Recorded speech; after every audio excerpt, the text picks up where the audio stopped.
What's up, guys? It's Rey-Jay back with another video. And in this one, I wanted to break down what's happening with SPY, Tesla, and the overall markets. I'm going to break down what's going on with the economic calendar moving forward, talk about other factors out there which you should be watching for as time goes on. But just know that I am not a financial planner, so take nothing I say as financial advice. And also, if you guys can, please check out my Webull link. If you deposit any amount of money, you're guaranteed 12 free stocks. If you deposit $500 or more, you're guaranteed 20. Deposit $2,000 or more, and you're guaranteed 40. The offer ends very soon in just about 14 hours from now. Anyways, now let's talk about what's happening with the markets. Right now, the market's on a bit of a downtrend. We did attempt to pop a bit after our PCE data release, and we'll see if we get a bounce upon open or not, if there's some kind of small pop.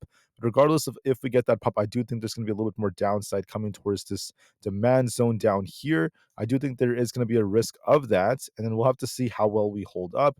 If it does not hold, there's a risk of even more downside. I see a good chance of that potentially panning out. So I'll talk more about the levels in just a minute, but just know this. Basically, we got the core PCE data month over month. This is at 0.3% aligned with expectations, a little bit on the hotter end. Employment numbers were so. Initial jobless claims was also below expectations, so showing some weakness. And then we also had PCE for month over month. That was also technically aligned with expectations. You guys can see it right over here. This is at 0.2% aligned with expectations. PCE year over year for all items was at 2.1%. This is aligned with expectations. And core PCE year over year, this was also at 2.7% aligned with expectations. So everything was aligned with expectations, not bad whatsoever. And we did a good job at holding up. So we'll just have to see how things end up moving from here. However, with PCE coming out, the market didn't get that big of a reaction. It still looks kind of lackluster. So I still think the market is very heavy after earnings. Don't forget, we just had Microsoft, Meta, and Coinbase announce their earnings. Later on today, we have Amazon, Apple, and Intel announcing earnings. But for now, we're just going to focus on the ones that just came out. Meta dipped a bit because of the fact that they missed on user growth and they warned of a 2025 jump in AI spending. It dipped a bit, but now in this pre-market session is getting bought back up a little bit. So we'll have to see how that goes. Microsoft, on the other hand, this is basically dropping on disappointing cloud growth forecasts. So their EPS and revenue are beats, but because of that, the share price is still down over 3%. And that's what's dragging tech down right now. As you guys can see, there's been a lot of talk about how the market's been dipping. We're still seeing more talk about that. There's going to be more earnings coming out, such as like Starbucks. We saw their net sales fall quite a bit. We did see a little bit of a dip as well with them, but there's more coming out later on. Besides that, consumer spending is slowing as the US economy is contracting a bit. We saw GDP below expectations, so we'll just have to see how things end up going as the year progresses. With that being said, guys, that is it for the data side of things. Now let's just focus on the charts. So SPY is looking more bearish to me. It looks more bearish. Could we pop when we open? It's possible, but I think the odds are favoring a test of 575 all the way down here. So I do think we're going to be dipping a little bit more. And then we'll see, do we bounce on 575 or not? That's going to be our main support. If it does not hold that, we're looking for a dip to 572 and then 570 below that, close to our 200 EMA. So the odds are favoring that SPY is going to dip lower. So just keep that in mind. 575 should be tested. And we'll see if we bounce off that or not. Otherwise, we're going to be dipping even lower. And that is looking very favorable right now as the chart is showing some weakness. Even PC data cannot get this to bounce big time. It still remained kind of lackluster with that. So that's a sign that there's a lot of bearish momentum building right now.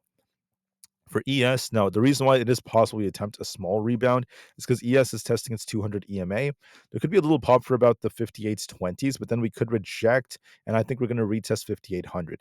Now, 5800 flat fails us. We're looking for 5780 and then 5750 as for potential targets. So look for a little bit of a pop and then a continuation lower as the most likely cases. So just keep that in mind.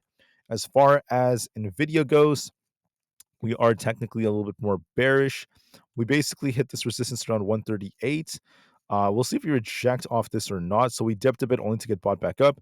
Watch 138.5 and 140 as our resistance areas. We'll see if we try to break either of them. If we come short of 138.5 and we don't break through that, there's a risk of us coming down to fill the gap around 135. So I think we might see a little pop on Nvda, but then there's that risk of us coming down to 135 if we can't reclaim 138.5. If we do reclaim it, though, we could try to get back up to 140, but this is favoring so far at the time I'm recording this. That's going to pop a bit and start dipping for 135. So just keep that in mind. For Bitcoin, we have kind of like a double top like structure. We might be dipping down to this imbalance for 71,800, not to mention 71,295 at our 20 EMA. Might be a small dip coming in. We'll see if we bounce or not. So give this the time it needs. For NQ's on a bit of a downtrend right here. We're looking for 20,400 as our resistance and 20,500 above that. And our support's at 20,200. So it is possibly push a little bit more on NQ, but I don't think it's going to be trying to break past 20,500. We got to break that to turn back up. I think we might come a little bit short, and then we might see a rejection and move closer to about 20,200. So watch and see, do we hold above 20,400 or not? Will we just kind of pop a bit and end up losing it? If we can't hold that, there is that risk of us coming back down to these lower levels like 20,200. Notice the QQQ is weaker. It's gonna try to pop for like a 493 retest, but if it can't hold above that, there is a risk of it hitting 492, then 490 all over again. Not to mention 488. So just keep those levels in mind. There is that risk of downside. Apple's looking a little bit more bearish as of right now. Might come down to fill this imbalance. We got to get back above 230. If we reclaim 230, we're looking for an attempt to get back up to 231. If 230 does not fail, we're looking for 230 or 228 as our potential target. So I favor downside for 228, and then we'll have to see how things end up going. So keep that in mind. For the IWM Russell 2000, we are basically making lower highs. So we basically had this high up here, rejected. We made a lower high and we're rejecting. So if we don't hold above 221, I think the odds are favoring basically 220. If this does hold, we could be looking for a rebound for 223. So I think 221 is going to be watched. If that does not hold us, we're looking for a dip back down to 220, followed by this gap fill all the way down for 218. So watch and see how things end up going, but there is that risk of us dipping a little bit. Amazon's dipping a bit. We need to hold above 190. If not, we're looking for 188 as our potential target, and then a 180, all the way down to where this gap area is around 187. So I favor downside for 190 and 188 as our potential targets. Meta has been attempting to rebound, but it has to try to get back above 584. If we hold above 584, we could be looking for 590. If we come short and we can't hold above 584 for 4 hours, this might reject and start dipping again for 575 or below. For Microsoft, we're still looking more bearish. I think 412 is coming, if not below that. So it still looks more bearish to me. And then Google's also looking a little bit lackluster as well, as there's a lot more sellers who are still present. So my view of the market is this, okay? Uh, we may attempt to pop when we open. There could be a small pop, but I think there's going to be more downside coming. I favor 575 on SPY. If that does not hold, 575 is going to be our critical support because that's the support where this bounced many, many times for the last couple of weeks.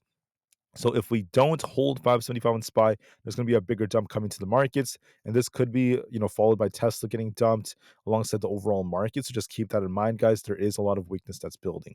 Even though we got a decent PCE, it's not enough to get the market to bounce, which goes to show that the market is looking kind of weak. So that's what my view is, guys. There is weakness building, so make sure you guys are prepared and keep that in mind.